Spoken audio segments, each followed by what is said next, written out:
이번 주 이 조국 전 법무부 장관에 대한 검찰의 첫 소환 조사가 있었습니다. 해명이 구차하고 불필요하다면서 조국 전 장관 진술 거부권을 행사한 것으로 알려지고 있는데 추가 소환이 있을지 또 향후 검찰 수사는 어떻게 전개될지 이웅혁 건국대 경찰학과 교수 또 장윤미 변호사 두 분과 함께 짚어보도록 하겠습니다. 네, 안녕하십니까? 네, 안녕하십니까? 네. 자, 본격적인 조사 내용 분석해 보기 전에 일단은 검찰이 지난달 4일이죠. 공개 소환 폐지, 전면 폐지 조치를 선언하고 나서 이제 첫 전직 장관으로서 첫 번째 사례가 됐는데 사실 이게 뭐 재직 당시 장관 재직 당시에 논의됐던 부분이기도 하지만 그 이전부터 논의된 했습니다만 아무튼 첫 사례가 되면서 여러 가지 얘기가 나오고 있습니다. 어떻게 보십니까? 네, 일단 그 피의자를 공개 소환하는 데 있어서 1호로 이제 수혜를 입은 거 아니냐, 특혜를 입은 거 아니냐 이런 이제 비판이 많이 나오고 있는데 실질적으로 그 이전에도 검찰은 피의자를 공개 소환하는 데 있어서 국민의 알 권리에 부합하는지 등등을 내부의 어떤 준칙에 따라서 선별적으로 선택해서 이제 그 조치를 해왔습니다. 그렇기 때문에 뭐 공개 소환을 하지 않고 비공개 소환을 한 게 마치 1호다. 유명한 어떤 피의자 중에서 이렇게까지 이렇게 확대 해석하는 건 좀 온당하지 않아 보이고요. 다만 어쨌든 앞으로의 방향성은 피의자를 공개 소환하지 않겠다는 방향이 이미 굳어진 만큼 굉장한 특혜다. 이렇게 보긴 좀 어려울 것 같습니다. 참고로 검찰도 조 전 장관에게만 주어진 특혜는 아니라고 검찰도 설명을 하긴 했는데 교수님은 어떻게 보셨어요? 그런데 이제 그 하필 왜 그 수혜 1호, 2호가 그 조국 전 장관 부부 내외냐? 네. 다른 사람이 될 수도 있음에도 불구하고 더군다나 이 시행을 하는 시점을 이를테면 조국 장관 수사가 끝나고 나서 한다고 하는 얘기도 있었고요. 네. 또 그 11월 달은 시범 운행만 시행만 한다고 했는데 전격적으로 11월 달에도 실제로 이 포털라인을 없애는 것을 활용을 했기 때문에 결과론적으로는 공적인 인물에 대해서 무엇인가 깜깜이 수사 같은 국민의 그 알 권리를 제한되는 또 어떤 측면에서 본다면 공적인 인물에 대한 여러 가지 언동 비행 행태를 국민이 알고자 하는 것이기 때문에 적어도 개인 평균인이 아니고 장관까지 지냈던 이런 사람은 공적 사건은 국민이 다 알아야 한다라고 하는 이런 의미도 분명히 있는 상황이고 네. 더구나 핵심적인 것은 왜 당해 사건에 있어서 이렇게 11월에 그냥 모범 이를테면 예비 시행을 할 수 있음에도 불구하고 오히려 그 조국 전 장관 측에서 이것을 적극 요청했다라고 하는 보도도 뭐 있는 것 같습니다. 과거에 예를 들면 그 기자들을 국회에 불러서 적극적으로 해명하는 모습과 왜 이렇게 상반되느냐 이와 같은 비판적 시각도 우리는 주목을 좀 할 필요가 있지 않나 생각됩니다. 네, 일단 조 전 장관 입장에선 뭐 해명이 구차하고 불필요하다면서 아마 이렇게 공개 소환 폐지에도 이렇게 나선 것 같고 그 공개 소환 폐지의 1호 대상자가 되기도 했고 또 진술 거부권도 행사를 했습니다. 앞으로 또 검찰 수사는 어떤 방식으로 진행될지도 관심인데 8시간 조사를 했거든요. 네. 뭐 보기에 따라서 길다면 길고 또 조 전 장관이기 때문에 짧게 보이기도 하는데 어떻습니까? 네, 일단 그 110 쪽에 좀 달하는 질문지를 이미 검찰이 준비해 놓은 상황이라고 이제 언론에 보도되기도 했었거든요. 그런데 진술 거부권을 행사함으로써 이제 상당 부분 이제 수사 시간 자체는 좀 단축이 됐던 것 같습니다. 그리고 진술 거부권을 행사한 것을 두고 이제 논란이 많은데 사실상 이제 조국 전 장관은 자연인으로 돌아가서 본인의 재판을 좀 상당히 치밀하게 준비하려고 하는 거 아닌가. 왜냐하면 진술 거부권을 행사하면 검찰이 어떤 방향으로 그리고 어떤 내용에 대해서 이제 혐의점을 두고 조사를 하게 되는지를 피의자는 좀 인식하게 됩니다. 그리고 이미 정경심 교수의 진술은 나온 상황에서 배치되는 그 위험성을 또 저감시키는 또 효과도 있기 때문에 이제는 아주 치밀하게 재판 내 나선 게 아닌가 준비에 이런 생각이 듭니다. 네. 근데 그 부분과 이제 관련돼서 물론 그 진술 거부권을 활용하는 것은 법적으로 보장돼 있는 그 피의자의 그 권리입니다. 네. 뭐 그것에 대해서 뭐 비난할 의도는 뭐 전혀 없지만 그 현실적으로 봐서 형사 사건 중에서 진술 거부권을 행사하는 경우는 사실 뭐 한 5%도 안 되는 거죠. 95%는 행사를 하지 않죠. 왜냐하면 본인의 이와 같은 진술 거부권의 행사에 라기보다는 무엇인가 소명을 하려고 하는 이것이 일반적인 그 모습입니다. 네. 더군다나 그 조국 전 장관은 평상시에도 검찰 소환에 적극적으로 임할 뿐만이 아니고 성실하게 조사를 임하겠다 이런 입장을 계속 밝혔고요. 더군다나 그 휴대폰과 관련돼서도 이미 제출할 용의도 있다라고 이렇게 얘기를 했지만 진작 자신이 그 피의자의 위치에 있다 보니까 과거의 발언하고는 전혀 다른 모습으로 무엇인가를 이제 숨기려고 하는 이런 차원에서 떳떳하게 성실하게 시시비비를 소명하기보다는 네. 아예 묵비권이 더 이득이다라고 전략적 판단을 한 것이죠. 결국은 검찰에 일정한 이야기를 하는 것 자체가 오히려 빌미를 제공해 줄 수가 있고 또 많은 그 언론 등을 통해서 얘기했던 상황과 대비되고 대치되는 이와 같은 그 궁박한 모습을 피하기 위한 그야말로 형사소송법 전문가의 전략적 행동이 아닌가 생각이 드는데 그럼에도 전직 법무장관으로서 법무 일반적인 절차를 무엇인가 회피하려고 하는 모습에서 과연 성실하게 조사에 임하겠다고 하는 그 취지와 과연 어떻게 국민이 바라볼 것인가 이것은 국민의 몫이 아닌가 네. 생각이 됩니다. 그러니까 교수님께서는 전직 공직자로서 좀 회피하려고 하는 모습을 보인다고 하셨고 변호사님께서는 법정에서 좀 더 다투려고 하는 의지가 보인다고 하셨는데 지금 기존의 조 전 장관의 입장을 통해서 한번 지금의 생각을 한번 미뤄 짐작할 수 있을 것 같습니다. 여러 의혹에 대해 적극 부인해왔던 기존의 입장 한번 들어보도록 하겠습니다. 그 회사가 어디에 투자하는지 어떻게 알겠습니까? 저는 당연히 애초에 모르는 사실이었고요. 서울대 공익인권법 정의타 인턴십 관련 서류를 제가 만들었다는 오늘 보도는 정말 악의적입니다. 성적이 나빴기 때문에 주는 면학장학금으로라고 그 장학회참에서 밝힌 바 있습니다. 그러면 이렇게 이걸 받게 됐다는 그 자체만으로 제가 불찰이 크다고 생각하고 있습니다. 뭐 증거인멸을 교사했다거나 격려했다는 취지 같습니다만 그런 말 자체를 한 적이 없고 그런 상황도 아니었습니다.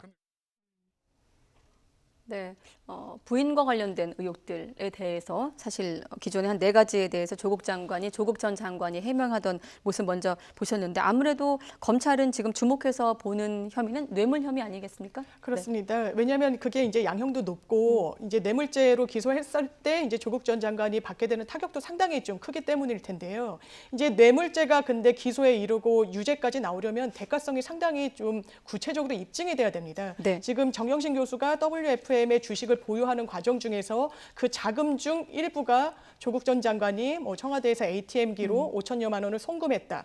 그렇다면 이 송금 사실 자체만으로 이게 어떤 금원으로 사용될지를 알았다라고 함부로 좀 단정짓기는 어렵거든요. 그렇기 때문에 수사 과정에서 이 부분이 입증돼야 될 텐데 본인이 상당히 그 부분을 부인하고 있는 상황에서 이걸 어떻게 공소장에 적시할 정도로 구체적으로 수사를 마무리할 것인가. 이 부분이 좀 남아있다고 보여지고 지금 딸이 부산대 의전원에서 받은 어떤 그 장학금도 뇌물의 성격이 있는 게 아니니까 이 부분도 이제 조국 전 장관의 변호인단은 상당히 격앙되게 반박 이제 자료까지 내고 있는 실정입니다. 네. 이것 또한 이제 검찰 발로 검찰이 사실상 이제 피의 사실을 일정 부분 언론에 좀 공표한 게 아닌가 이런 의혹도 좀 드는 부분이 있고요. 네. 그리고 실제로 뭐 개인 자금으로 들어왔다 뭐 이런 의혹을 지금 보도되고 있지만 재단을 통해서 정식적으로 절차를 밟아서 이제 지급된 장학금이라고 하고 있기 때문에 이 부분에 대해서는 참 수사 난항도 조금 예상되는 부분이 네, 있습니다. 검찰이 뇌물 혐의로 겨냥하고 있는 대목은 부인의 차명 투자 부분과 또 말씀하신 대로 장학금 의혹 관련인데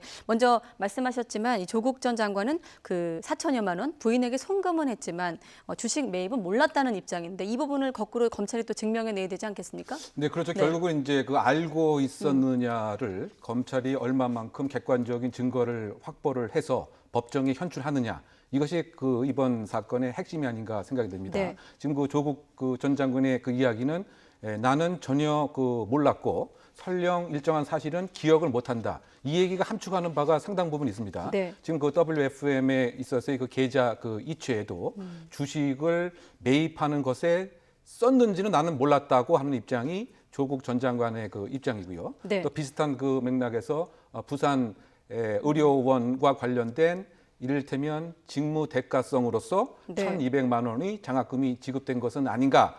더군다나 계좌가 개인 계좌에서 나왔다라고 하는 정황도 있는 상황에서 그런데 이것도 그것이 민정수석으로서 이른바 노환정 의사가 과거에 이를테면 그 컴퓨터에서 일정한 문건이 하나 발견이 되었죠. 네. 대통령 주치의를 봉직하게 하는데 이력을 했다. 그런데 과연 이 당시에 민정수석이 일정한 인사검증에서 정말 그와 같은 일을 했던 것인지 또는 노환정 의사와 함께 일정한 식사뿐만이 아니고 휴대폰 등으로 통화를 했는지 이런 것 등에 관한 구체적인 물증이 있어야 이것이 포괄적 직무 대가성으로서 장학금도 1,200만 원을 받았고 또 약 2억 원에 해당되는 주식도 네. 헐값으로 샀다라고 하는 구체적인 증거가 되는 것인데 과연 검찰이 직간접적으로 지금까지의 부산시에 대한 압수수색이라든가 또는 계좌 내역을 통해서 계좌 내역 압수수색을 통해서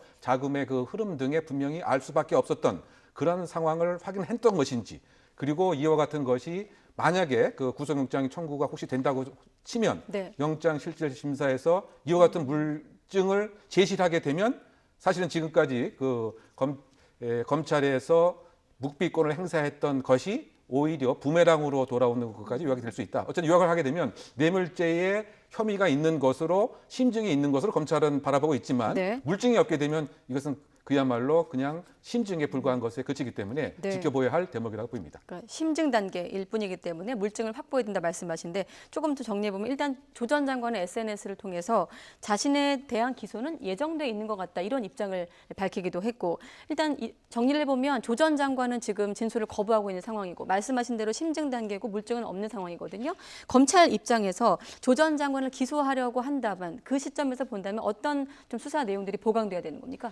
일단 대가성, 뇌물죄 가장 좀 표적으로 삼고 있는 부분에 대해서 유죄 심증을 더 공고히 하기 위해서는 뭐 문자나 통화 내역이나 그 당사자 간에 주고받은 어떤 그 대화나 이런 통화 녹음 이런 것들이 확보가 돼야 됩니다. 다만 어떤 관계 그리고 그 정황, 그 앞뒤 맥락만으로 죄가 있다라고 함부로 사람을 단죄할 수는 없는 거거든요. 그래서 이 부분에 대한 교수님 말씀처럼 확증으로 작용할 수 있는 증거 확보가 반드시 필요하다고 보여집니다. 네, 알겠습니다.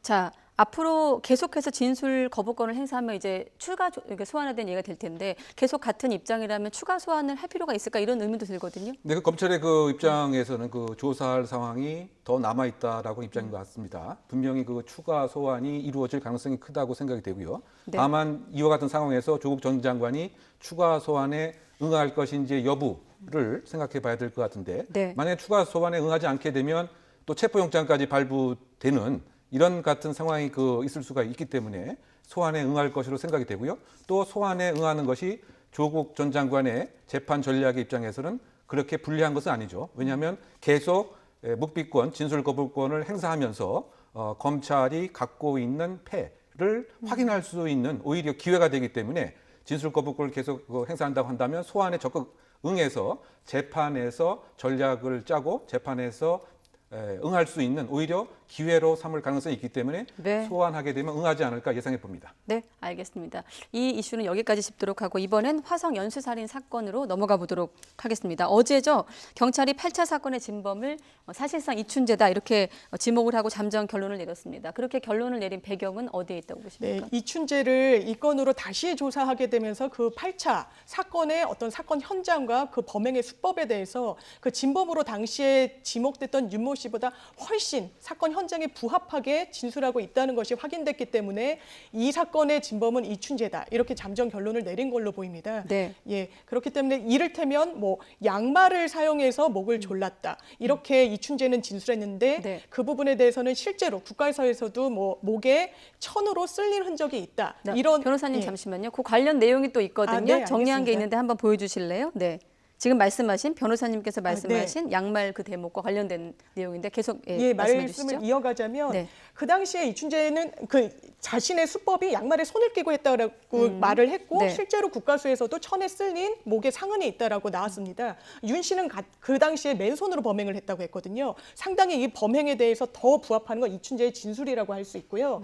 또 윤 씨는 그 당시에 어떤 성폭행을 하는 과정 중에 있어서 원래 입고 있던 속옷을 다시 이제 제자리에 놨다 이런 식으로 얘기를 했는데 이춘재는 완전히 탈의를 한 다음에 새 속옷을 입혔다. 그래서 실질적으로 그 여성의 속옷은 뒤집힌 채로 그 당시에 발견이 됐던 부분도 있었습니다. 네. 이런 부분을 종합할 때 그렇다면 이 사건 현장을 정말 가해자가 아니면 알 수 없는 부분을 이춘재가 아주 정확하게 구체적으로 진술하고 있기 때문에 실질적으로 진범이라고 지목된 걸로 보입니다. 네, 저 정도 내용이면 그때 당시에도 좀 확인을 하려는 의지가 있었으면 확인할 수도 있지 않았을까 이런 의문도 드는데 결국 이제 요약을 하면 이춘재 진술이 윤 씨보다 더 범행 현장 상황이 일치한다 이렇게 보는 건 아니겠습니까? 네, 그렇죠. 네. 그러니까 그 실제 범인만이 알 수 있는 구체적인 범행 수법과 장소의 특성, 더군다나 피해자의 특별한 정황 등을 범인이 아니면 알 수 없는 상황을 알고 있는 것이 바로 그 이춘재의 진술이고,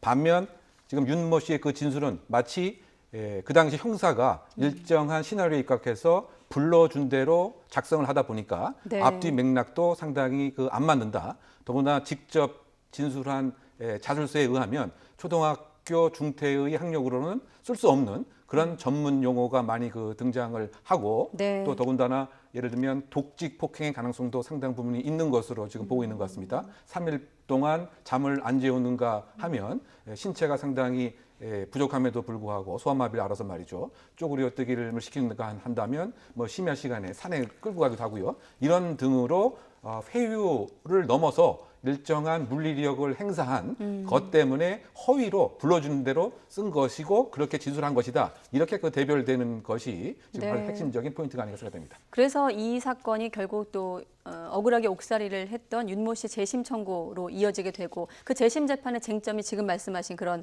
수사는 위법했고 재판은 부당했다 이 대목 아니겠습니까? 어떻습니까? 지금 결국 이렇게 되면 경찰의 당시의 조사를 지적하는 그런 과정이 또 재심의 재판 과정이 될 것 같은데 어떻게 전망하십니까? 네, 그럴 수밖에 없을 것 같습니다. 지금 뭐 구체적으로 뭐 불법적인 뭐 감금이나 이런 부분에 있어서 주장은 나왔지만 아마 이 부분에 대해서도 그 재심 과정 중에서 입증이 추가적으로 이루어질 걸로 보이고, 그렇다면 이 과정 중에서 더 국가를 상대로 배상받을 수 있는 방안까지도 이 진범으로 당시 지목돼서 억울한 옥살이를 했던 윤모 씨 같은 경우에는 네. 그 부분까지도 방향을 설정해 놓고 진행하지 않을까 생각합니다. 네, 이 당시에도 몸이 불편했던 윤모 씨, 지금도 물론 같은 상황인데 불편한 다리로 이만큼 서류 뭉치를 들고 재심을 직접 청구하는 화면이 있거든요. 당시의 소회도 한번 듣고 계속 재심 전망도 한번 짚어보도록 하겠습니다. 감개무량합니다. 30년 전의 일이 진실 밝혀지고 제가 뭐 무죄를 받고 명예 찬다면 그걸 만족하겠습니다. 네, 감개무량하다. 본인은 무죄를 받고 명예를 찾는다면 다 필요 없고 그걸로 만족하겠다는 그 말 속에 그동안 수십 년간 얼마나 많은 포기와 또 억울함이 있었는지가 전해졌던 어떤 그때 생각이 나는데, 어떻습니까? 공소시효는 지났습니다만 일단 무죄 판결을 재심에서 만약에 받는다면 윤 씨는 어떤 식으로 보상을 받게 되는 건가요? 일단은 뭐 형사 보상과 이제 그 관련된 일정한 그 규정이 있습니다. 일단 네. 금전적인 보상이 가능합니다. 그 당시에 이제 최저 임금의 5배까지 그 계산을 해서 곱하기 이를테면 지금 약 20년 정도 있었기 때문에 그 같은 액수를 환산해 보면 뭐 한 18억 정도가 됩니다. 네. 근데 그럼에도 불구하고 이와 같이 그 단순한 그 금전적인 그 보상 자체가 20년이라고 하는 그 소중한 인생 자체를 네. 그 폐쇄된 공간에서 보낸 것에 그야말로 일말이나 보상이 될런지 이것은 이제 또 다른 문제가 아닌가 그 생각이 되고요. 네. 큰 틀에서 보게 된다면 이것은 그 당시 시점에서 한국 형사사법 체계의 붕괴가 아니었던가 생각이 됩니다. 물론 경찰이 가장 많은 위법적인 행위를 분명히 한 것은 맞습니다. 그런데 그와 같은 그 사항을 왜 검사는 밝히지 못했고 또 그 국과수에서는 이렇게 그 애매할 수밖에 없었던 그 검증 자체를 한 것에 불과했느냐. 더군다나 마지막 최후의 그 보루인 그 재판정에서 이와 같이 잘못된 그 사항 자체를 밝히고 원래대로 회복을 했어야 되는데 그러지 못했다고 하는 그 점에서는 사실은 그 경찰, 검찰, 국과수, 법원에 이르게 된 형사사법 시스템의 그 붕괴가 아니겠느냐, 그런 네. 점에서 되돌아봐서 짚어봐야 할 대목이 많다고 생각이 됩니다. 아무튼 화성 연수살인 8차 사건의 진범은 사실상 이춘재로 지목이 되고 있는 상황이고, 지금 시점에선 결국 이제 재심을 통해서 어떻게 윤모 씨가 무죄를 밝혀내고 네. 명예를 회복하는가, 그게 관건 아니겠습니까? 제가 이번 주에 그 재심 전문 변호사인 박준영 변호사하고 직접 전화 인터뷰를 했는데 이런 말씀하시더라고요. 적이 없는 사건이기 때문에 다른 재심 사건에 비교해서 수월할 것이다, 이렇게 조심스럽게 전망한다 말씀하셨는데, 지금의 경찰도 협조적이라고 했고요.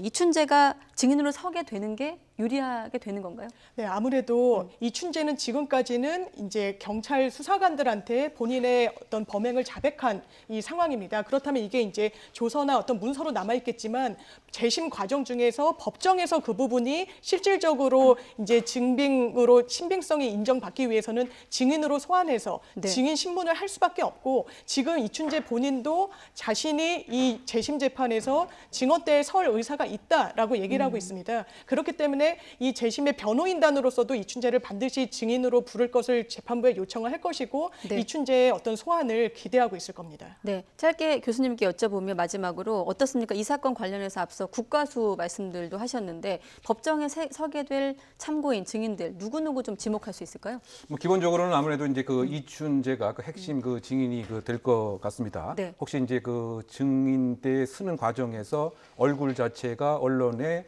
이렇게 포착될 가능성도 분명히 있지 않는가 생각이 됩니다.